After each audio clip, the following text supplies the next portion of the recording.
की बजाय वो भाग जाते हैं, दूर हो जाते हैं, वो एक दूसरे के साथ लड़ते नहीं है। जो कमजोर होगा वो भाग के दूर चला जाएगा, तो लड़ाई वाला पोर्शन जो है वो भी काफ़ी हद तक उसका ख़त्म हो जाता है। फीमेल का ये है कि फीमेल्स आपस में नहीं लड़ती, शादो नादर लड़ती हैं, किसी वजह से लड़ती हैं।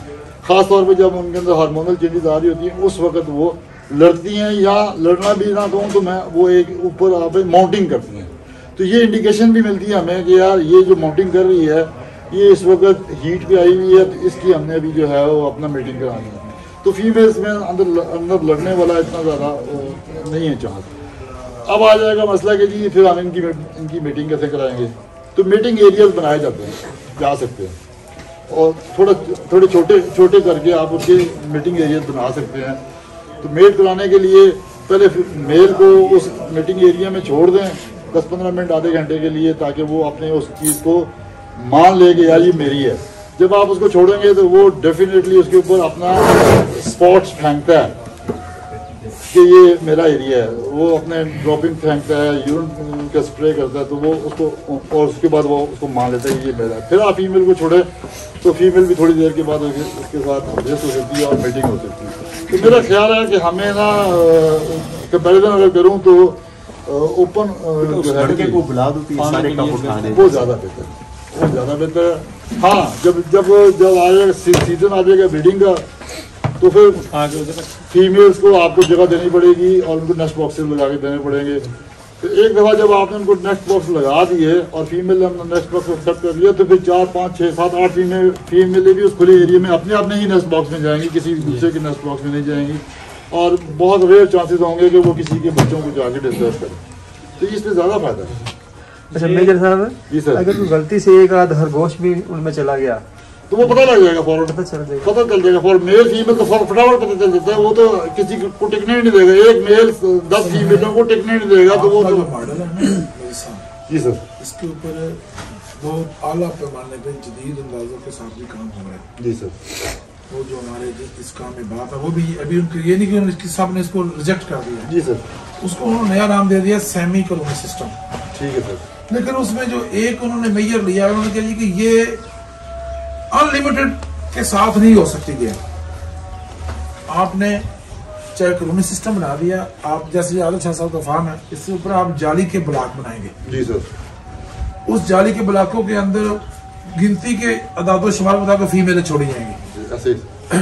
और एक जो उनका जो लेकर स्टार्ट उनका भी जो है वो केज सिस्टम से आएगा। जो स्टार्ट है उनका वो केज सिस्टम से आएगा। केज सिस्टम वो इसलिए स्टार्ट करते हैं कि जो फीमेल है आपकी, उसकी जो पहली मेंसेस डेट है उसको वो नोट करते हैं, ताकि उसके हार्मोन्स ने कब एक्टिव होना है वो डाटा उनके पास आ जाता है। और उनका जो सिस्टम बनाते हैं उसको उसी बेस के ऊपर बनाते हैं। एक फीमेल है, उसने 25 दिसंबर को अडल्ट हुई है, तो वो 25 और 26 के दरमियान जितनी उनको एक ब्लॉक दे दिया, 27 और 28 को दूसरा ब्लॉक दिया, इस तरह वो ब्लॉक बनाते हैं। और उसमें फिर एक रैपर एक दिन के लिए वो छोड़ देते हैं, यानी कि 25 के साथ एक रैपर को छोड़ दिया, तो जो क्रॉस कर दी। फिर उसके बाद एक चीज है जो माशाल्लाह से उसके आदिल शाह साहब ने इसके ऊपर ज्यादा वजाहत दी थी कि फीमेल जब क्रॉस हो जाती है तो उसमें सबसे जो नुमाया निशानी है कि उसकी खूबसूरती बहुत देखने के लायक हो जाती है। जबरदस्त किस्म के उसमें खिलाव आता है, जैसे फूल गिरता है, वो पहचानी जाती है।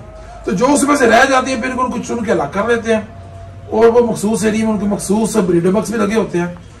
चल रहा है, लेकिन अभी तक हतमी राय जो है उसके ऊपर डिबेट हो रही है, वहां भी हो रही है, उसके ऊपर पहुंच नहीं हो सके। दूसरा उसमें सबसे जो बड़ा फैक्टर है वो है जगह का। इस फार्मिंग में थोड़ी जगह पे आप ज्यादा वैरायटी डाल सकते हैं, उसमें आपके लिए ये मुमकिन नहीं है कि 3 मुरब्बा फुट जगह एक फीमेल को चाहिए। इस हिसाब से आपने जाए तो उसमें वो एरिया जिनके पास तो जैसे अक्सर वीडियो गोरे की फिल्में नजर आती हैं, उनका वो अनकंफर्टेबल चीजें होती हैं, उन्होंने किया होता है। जहाँ तो जगह ज्यादा है वहां पे चल जाएगा। और पाकिस्तान में इस वक्त मैं समझता हूँ सबसे जो इस काम में बड़ी रुकावट वो जगह और केज ही है। जगह भी कम है और केज का महंगा होना भी इसमें दूसरी रुकावट है। अच्छा, ये जो मेरे जहन में जो सोच आई थी ये ओपन की ना, तो फार्मिंग हम किस लिए कर रहे हैं? रिप्रोडक्शन के लिए कर रहे हैं। हाँ जी। तो हमारी गर्ज रिप्रोडक्शन से है, ना कि केज से है, ना किसी और चीज से, रिप्रोडक्शन से है ना जी। चाहे जो भी जिस तरह से कर रहा है, तो we need excess amount of reproduction. तकरीबन जो गोश्त हमें एक साल में एक खरगोशनी देती है, फीमेल देती है, तो मेरे ख्याल में कुछ अंदाज़ा लगाया कि साल में अगर उसके बच्चों का अगर इकट्ठा किया जाए तो कितना वो बन जाता है। काफ़ी ज़्यादा मल्टीप्लाई होता है, क्योंकि जो पहला जो क्लच होता है वो रैबिट भी तैयार होकर वो पिछला वो भी तैयार हो जाता है। 4 माह बाद वो तकरीबन गेम में आ जाता है। यानी 2 बकरों जितना एक खरगोशनी तो शायद कम से कम देती होगी ना, या ऐसे भी ज्यादा करती है। साहब को इफेक्ट हो तो 3 बकरों से भी ऊपर निकल जाए। 3 बकरों से भी ऊपर हमें गोश्त मिल गया। ये अंदाजा मैंने लगाया था, एक स्टडी कर रहा था, शायद आपने भी की होगी, ऑस्ट्रेलिया की। जी वो जो वहाँ पे रैबिट छोड़े हुए जो रैबिट्स ने तबाही कर दी थी, बाद में चुनने पड़े उनको। नहीं, उन्हें मखसूस किस्म की जहरीले मवाद डाल के उनको खत्म करना पड़ा। शायद वहाँ से वायरल बीमारियां इन्होंने खुद ये जो अभी हम कर रहे हैं ना, ये अभी जो मेडिसिन इस्तेमाल हो रही है, ये वही आज से 100 साल पुरानी मेडिसिन है जो उस पर इस्तेमाल की गई थी, उनके वो अभी वो निकाला गया एक्सट्रैक्ट। तो अगर ऑस्ट्रेलिया में कावले पीले गर्म हो जाएंगे, millions of rabbits, millions and billions of rabbits, नाम दिया गया कि तलफ कर रहे हैं रैबिट्स को, ठीक है। तो अगर वो फैल सकते हैं वहां पे बगैर किसी केज के, बगैर किसी मेडिकेशन के, बगैर किसी खुराक देने के, तो इधर क्यों नहीं हो सकता ऐसे। जहाँ तक बात रही जगह की, केजेस की, एरिया ज़्यादा चाहिए हमें।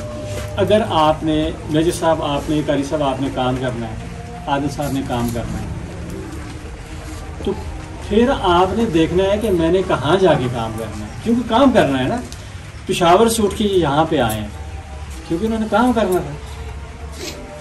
तो एरियाज़ के हवाले से अगर हम सूटेबल एरियाज़ जो हैं ये रैबिट्स के लिए, रेबिट्री के लिए बहुत मौजू है। तो यहाँ पे हमें एरियाज़ मिलते हैं ऐसे कि मतलब कोई पहाड़ी हमने 5-10 साल की, 15 साल के लिए पहाड़ी एक ले ली, जिसमें 30 कनाल, 40-50 कनाल हमने उनको पैसे दे दिए, और उसमें वहाँ पे हमने वायरिंग करके या कुछ करके वो रैबिट्स छोड़ दें। आपको खर्चे का कॉस्ट वो अपनी वहीं से वो निकालेगा, ठीक है, फीड लेगा, पानी का आप सिस्टम कर लें, नहीं तो वो अपने लिए खुद पैदा कर लेगा पानी। मजदूर की सिस्टम आपको वो भी ख़त्म हो जाएगा। तो ब्रीडिंग वो खुद करेगा। एक नस्ल न्यूजीलैंड छोड़नी है तो आपने वो 2 कनाल, 5-10 कनाल के अंदर सिर्फ न्यूजीलैंड ही को छोड़ना है। तो जिस तरह आपने बताया ना सैंड वगैरह रख के वो सारा वो करके वो छोड़ना। बयाना रखने एक तरफ, तो एक तरफ बयाना रख रहे हैं आप। तो क्या ख्याल है कि इस तरह की अगर फार्मिंग की जाए तो बहुत, मेरे हिसाब से तो बहुत ज़बरदस्त है। जो छोटे छोटे इश्यूज निकलेंगे उनको सॉल्व करना, उनको सॉल्व किया जा सकता है। पैसे पैसे जो पता लगेगा ना कि यार ये इशू बन गया, तो खुद ही पता उसका इशू का भी फिर कोई ना कोई सोल्यूशन हो जाए। इसका जो एरिया आपका बनता है बेसिकली वो तो बनता है ये चकवाल वाला, ये वाला नहीं बनता। यहाँ बहुत सारे खरगोश के जो शिकार भी परिंदे यहाँ मौजूद हैं, परिंदे भी और दूसरे जानवर भी। सिर्फ और सिर्फ गीदड़ के अलावा पोठवाल के एरिया बाकी कुछ भी मौजूद नहीं। लेकिन वहां पे इलाके को मैयर ना किया जाए। वहां फर्ज किया 1000 किलोमीटर में 100 गीदड़ है, फर्ज किया 100 गीदड़ 1000 किलोमीटर में। अब उसको पहले मैयर कर लें कि वहां कितने गीदड़ डेली एक रैबिट को खा सकते हैं। उसको पहले मैयर करके उनकी खुराक को डाल के फिर आपने वहां ब्रीड फेंक दे ओपन, तो फिर नेचर पे काम चलता रहेगा और आपको वो जो नतीजे वो सामने आ जाएंगे। जब आप उनको फेंस लगा के काम करेंगे तो वो नतीजे आपको कभी भी नहीं आएंगे। उसमें वो एनवायरनमेंट उनको हम नहीं पहुंच नहीं सकता जिसके लिए हम सोच रहे हैं। सर एक मिनट, जो रिजर्व एरिया बनाए जाते हैं ना सर, थोड़ा सा इसमें कुछ कंट्रीब्यूट थोड़ा सा आखिर में कर लेता हूँ, फिर मेरे ख्याल से इस टॉपिक को क्लोज करते हैं। ये सारी चीजें अधूरी रह जाएंगी और ये लड़के बहुत दूर दूर से आए हैं, उन्होंने वापस भी जाना है। ठीक बुनियादी तौर से देखें, हम बात कर रहे हैं एक इंडस्ट्री की। तो इंडस्ट्री एक ऐसी शक्ल होती है जिसमें सब कंट्रोल होता है, सैकड़ों, हजारों, लाखों लोग उसमें जो है कंट्रीब्यूट करते हैं। एक चैनल बनता है, प्रॉपर एक निज़ाम बनता है। पहले तो अगर हम टारगेट करें कि ज़्यादा से ज़्यादा लोग इस बिज़नेस में इन्वॉल्व हों, तो फिर ये जो कानूनी सिस्टम है, इसमें यहाँ पे बहुत ही लिमिटेड लोग होंगे जिनके पास इतनी जगह होगी। ये एक बहुत बड़ा हेक्टिक है। यानी कि अगर फर्ज करें आपके पास जगह है और इस तरह की चीज़ें हैं, तो मेरे ख्याल से काफ़ी चीज़ें आपके फेवर में होनी है, आपके अगेंस्ट में नहीं होनी। लेकिन पूरी की पूरी चीज़ जो है इस पर कन्वर्ट करने में पॉसिबल नहीं है। यानी कि अभी चीज़ें जो हैं वो बड़ी जिद्दत की तरफ जा रही हैं।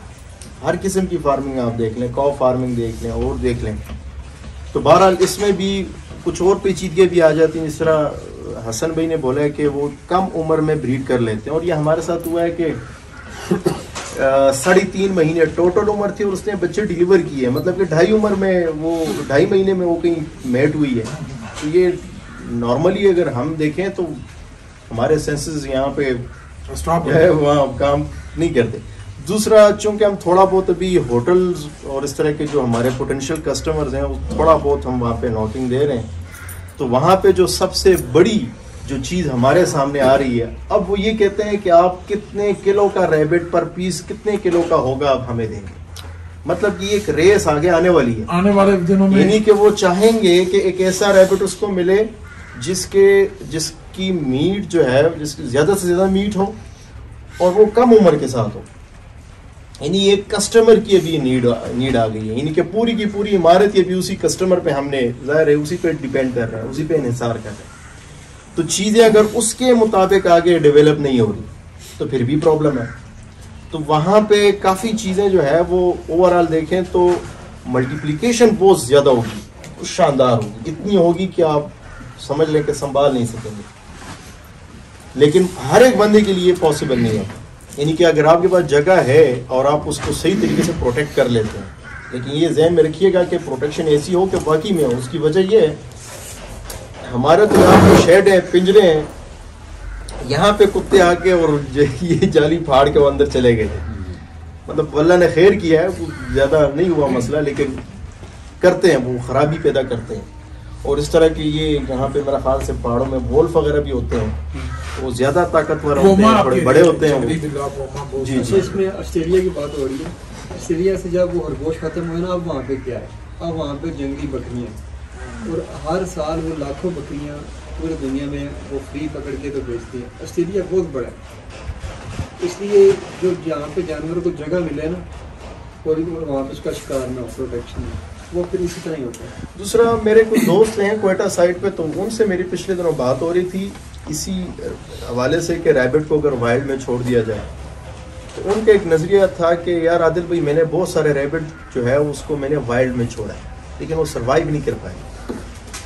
यानी कि हमारे पास इस वक्त जो ब्रीड है वो जनरेशन टू जनरेशन, यानी कि जो न्यूजीलैंड वाइट है, तो ये पता नहीं कितने अरसे से जो है केज डे वन के इंसानों के कंट्रोल में है। तो ये भी जो ऑस्ट्रेलिया में जो वाकया था वो रैबिट थे या वो हेयर थे, चूंकि दोनों तकरीबन एक ही कैटेगरी में आ रहे हैं। इसको अगर छोड़ दें 10 साल बाद ये भी हेयर बन जाएगा। हाँ डेफिनेटली वो, लेकिन बहुत बड़ा एक पीरियड लगेगा। 10 साल सर्वाइव करेगा लगेगा।